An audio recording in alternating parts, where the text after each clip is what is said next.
this is Jesus, because I don't know. I don't believe that specifically within Scripture, especially when it's giving out these seals, I don't believe that they're just going to freely hand out a crown to anyone other than Jesus being on the throne. You know, I don't know if they're going to do that. But what about the spiritual implications of this? Right? What are the spiritual implications of, and we're going to approach the spiritual implications of this being Jesus who is riding on the white horse that is going and conquesting over, right? What does that represent spiritually for you and I? Hmm? Yeah, right? You and I, we have talked about this. Everyone in here believes, right? I'm gonna pose this question. Everyone in here believes that there is a spiritual battle that is going on, correct? Right? That Scripture tells us that there is a battle going on in the heavenly realms. That battle is over humans. It's for you and I, right? Remember, because what was Jesus' whole purpose of coming to earth? To seek and save those who were lost, right? The battle that's being fought is for us, right? Jesus is fighting against Satan, not so that Jesus can go conquer some sort of territory, but he's fighting for human and humanity, right? And so he has won that battle, as David had said, at the cross, which is completely backwards to how we look at it, how it's supposed to be. But he dies on the cross, and then at the resurrection, he conquers it and overcomes it. And that's what we always talk about, what the power of the resurrection is that Christ has now conquered and overcome death, and more than that, he has now put Satan underfoot. There is nothing else that Satan can do that can overcome Jesus. Satan believed that at the cross, he had won. The resurrection put that to shame. And Satan is out of moves. So what's Satan's next goal? To get all of us. Right? He knows he can't defeat Jesus, so now his goal is, okay, well, if I can't defeat Jesus, I'm going to get as many people to not follow Jesus as I can. That's now his target. That's now his goal. Christ is still fighting the battle for you and I. Right? We know the outcome of the war. We know what is going on.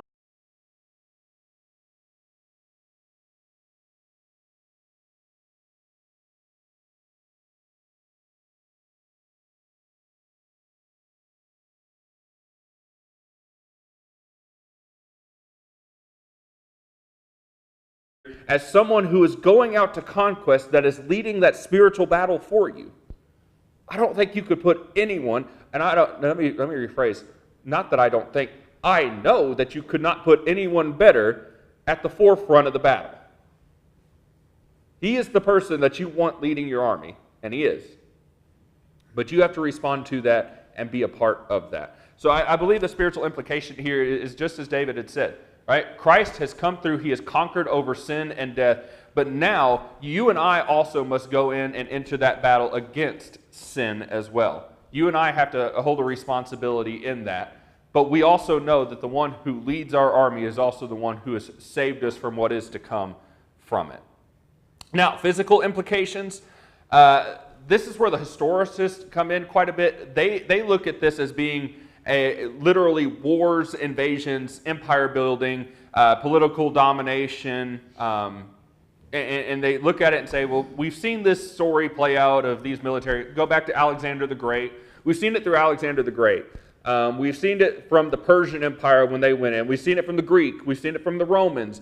We've seen it at one point. You saw it in the Babylonians. And you could go throughout all of history, and you can see these empires that have rose up. They had this political conquest and things like that. So that is a physical implication that some people will take of this, is that, oh, these represent real empires and wars. Again, I don't believe that. I truly believe that most of what we're going to read in the book of Revelation has nothing to do with the physical and everything to do with the spiritual. And so I truly don't believe that this has any physical implication. I believe this has very much a spiritual implication to it. Anyone disagree with that? All right.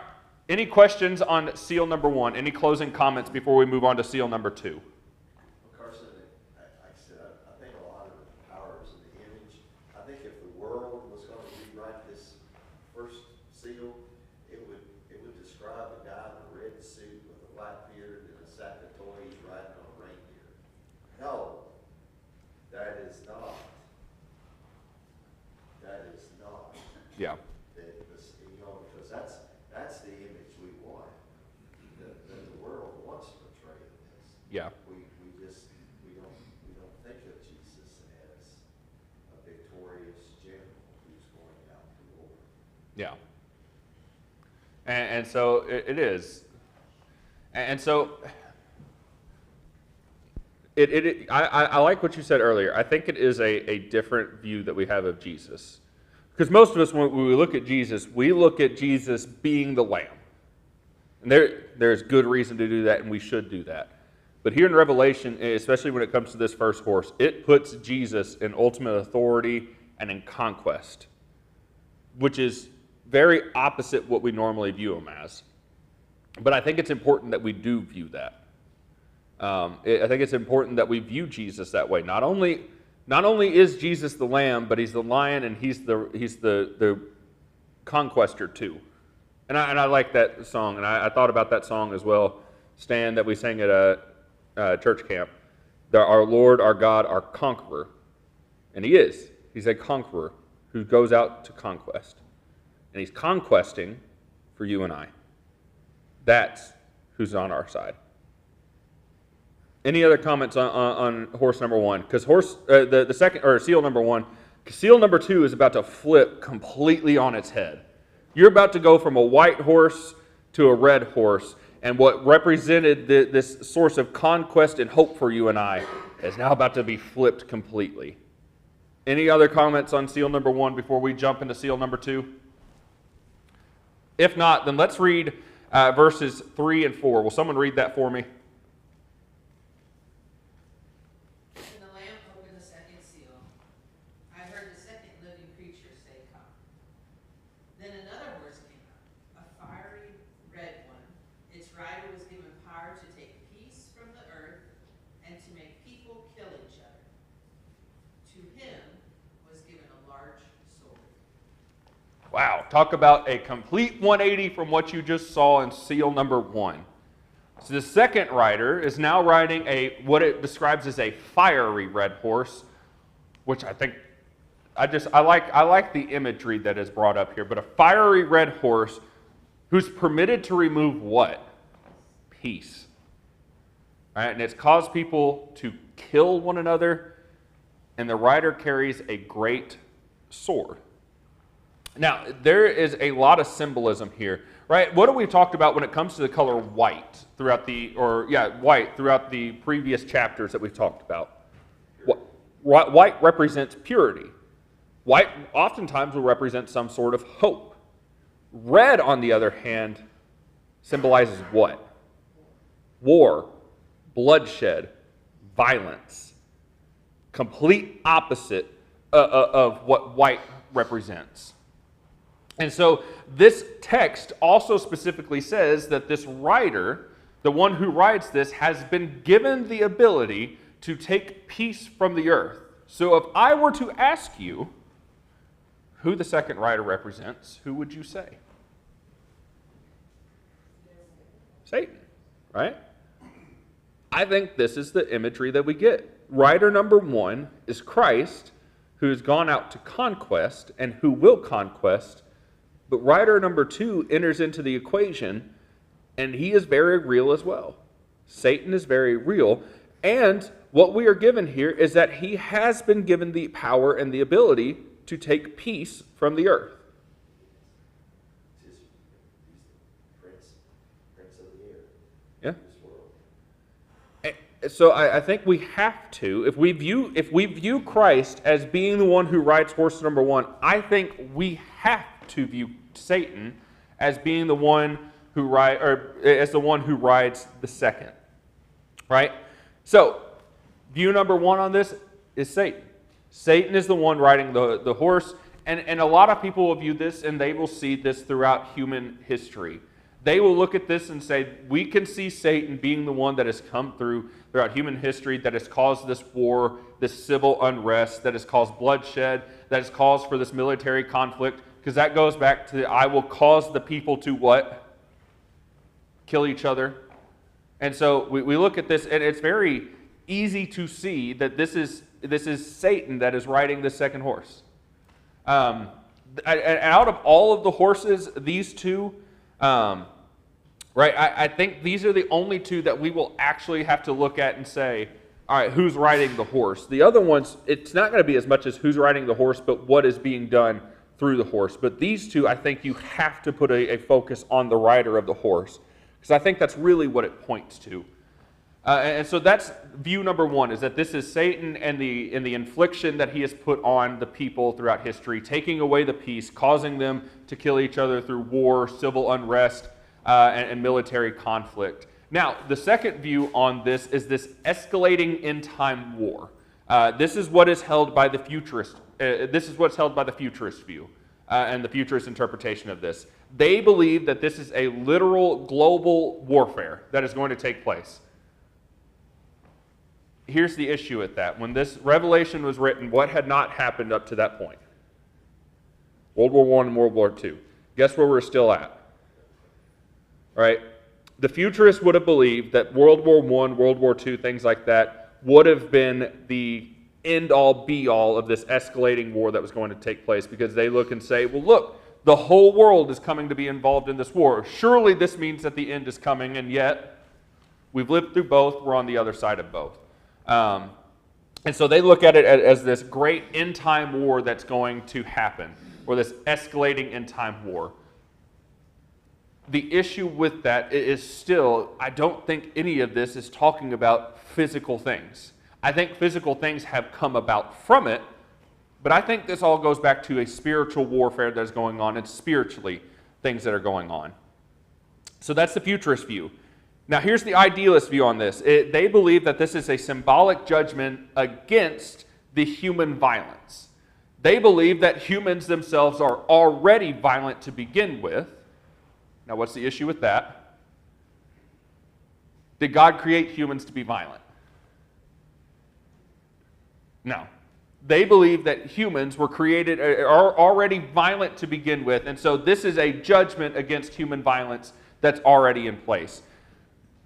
My issue with that is that it says that this second rider has been given the power to go and take the peace away.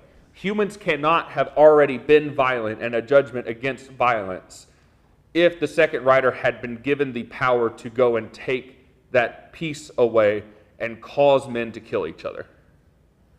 I think we have to view this as being Satan. These first two are about the only ones that I will take a definitive stance on.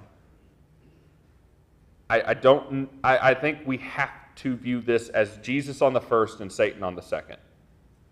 I believe it's the best way and only way that we should view them. Does anyone disagree? Anyone have any comments or things that you might want to view or put a different viewpoint there? Right, so if that's the case, what are the spiritual implications of what this will view, or what this horse represents? Right, if we know that the second rider, or the second horse that is there, has the ability, or has been given the power to take away peace and cause each other to kill, or cause humans to kill each other, and things like that, what does that represent spiritually?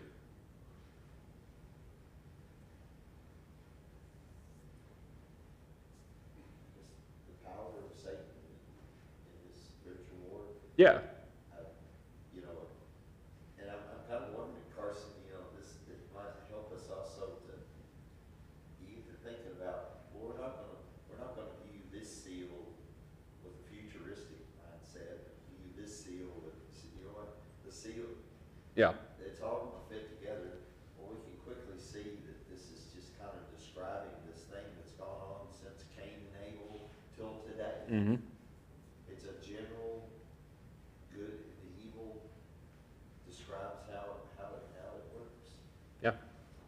You know, and I think spiritually, the way that I view this, right, we see what Jesus is able to do in conquering and what Jesus has done through the cross. Now we look at it on the flip side. Remember, we've already established that Satan is out of moves when it comes to defeating Christ. He's got no moves left. Christ has won the war, right? So what's his next goal? It's you and I. So what is the best way to get you and I? Take away our what? Take away our peace. Take away our peace. Cause us to go against one another. Causes us to rise up to kill one another. That is a very real spiritual thing that Satan is doing. But don't you think Satan is still trying to defeat God and Christ? I think in a sense, but I really think that Satan at this point. He's trying to get us, take us away from him. He's still bad. Oh yeah, no, for sure. I think Satan has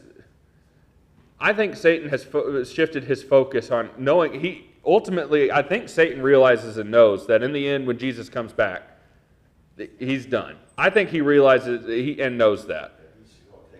But he's gonna. Yeah. Oh yeah. No, he's not going to accept it, and that's why. If he had accepted it, we wouldn't be in the state that we're in now. He's gonna take his many with him. Yeah. I don't think it's a matter of accepting. He just like, yeah, I'm not gonna win this war, obviously not. The war's been won. But what I'm gonna do to cause as much angst against God and Jesus Yep. is I'm gonna take as many people and work on them to make sure they won't follow Jesus. We Yeah. call that winning the battle.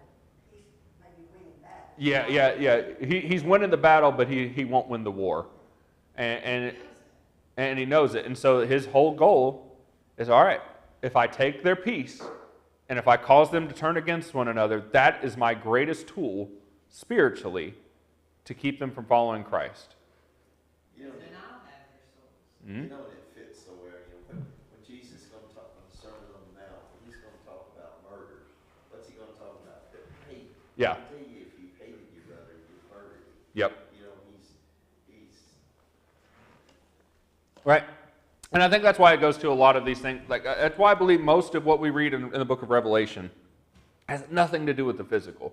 Are physical things going to come about this? Yes, absolutely. When it says that they are going to rise up and kill one another, I don't believe that that's talking a spiritual kill, even though there is that in there. There is a physical part that is in that, right? But I don't think that this is all physical. I don't believe that everything we read, and I think it goes back to the way we viewed it, right? If we view Jesus as being one way, we can't then turn and go, well, but we should view this one a different way, right? I think that we have to do our best to view all of these through a certain lens, and we can't pick and choose how we're going to view them. And so I believe that there's a spiritual implication to this. I believe that the spiritual implication is, hey, Satan is going to do his very best to disturb your peace, to take it away, to cause you to rise up to kill one another so that you lose your soul spiritually. That is his goal. That is what he's trying to do. And he's been given the power to do so. We can't overlook that. Now, I don't know about you, but sometimes, and I think all of us at some point, and we still may, some of us struggle with that Satan has been given the power to do so.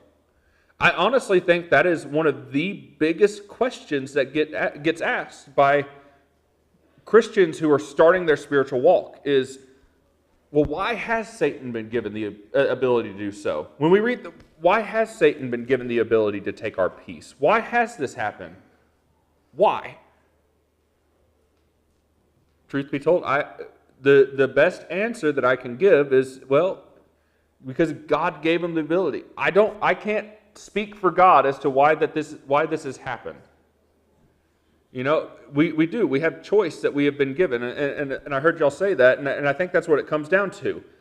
If Satan doesn't have the ability to take away our peace and to cause this, What other choice do we have other than to follow Christ, to follow God? Go back to the garden, right? If God did not give them the ability to choose, they have no other way no other way to live except for that of loving God, and that's all they can do. Now, I don't know about you, but that sounds pretty nice to me. But God didn't create us to be mindless robots or mindless people that only have a love for Him and have no choice in it and have no will in it. And so there had to be choice. Just like Adam and Eve had a choice. They could have chosen not to eat of that fruit. They could have chosen to stay in their love for God and not have eaten that fruit, but they did. You and I have a choice. While Satan has the power to take our peace away, who has the power to give us that peace back?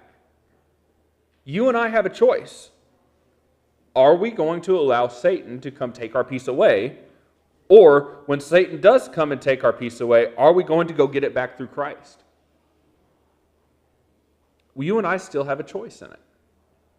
And so that is a big spiritual implication as well, is just because Satan has the power and the ability to take our peace away, doesn't mean that we don't have the power and the power of choice to go get our peace back. Right? We don't have to let him take it. Yeah, we don't have to let him take it away. We have through Scripture we've been told that we have a peace bringer, a peace giver, and that of Christ. We don't have to give it away, or if we do lose our peace, we have a way to get it back. Satan doesn't hold the ultimate authority. Right? He's been given the power to do this, but it doesn't say that he's been given the ultimate authority over us to take it away from us. So we'll finish out with the physical implication, and that'll be class. Right? Physical implication could mean military conflict, civil war, societal collapses. And there is very real physical instability that comes from this, right? We have seen this throughout history, and we will continue to see this throughout history. War will happen. Bloodshed will occur. That's because Satan has power over this world. And as much peace as he can take away and much violence as he can cause, that's what he's going to do. So there is a physical implication to this one, a very real physical implication to this one. Bloodshed will occur. And he's going to push as much bloodshed as he can against us. So that's the first two seals. I think those are the two biggest ones I want to take time to focus on, because I think they are very, very real of who the writer is on this one. And I think we need to be assured and certain. The first seal, the first horse, Jesus is going to win the battle, but that doesn't mean that Satan doesn't have a very real power as well. Any closing comments, questions, things like that before we end class today? If not, we'll continue on through the seals next week.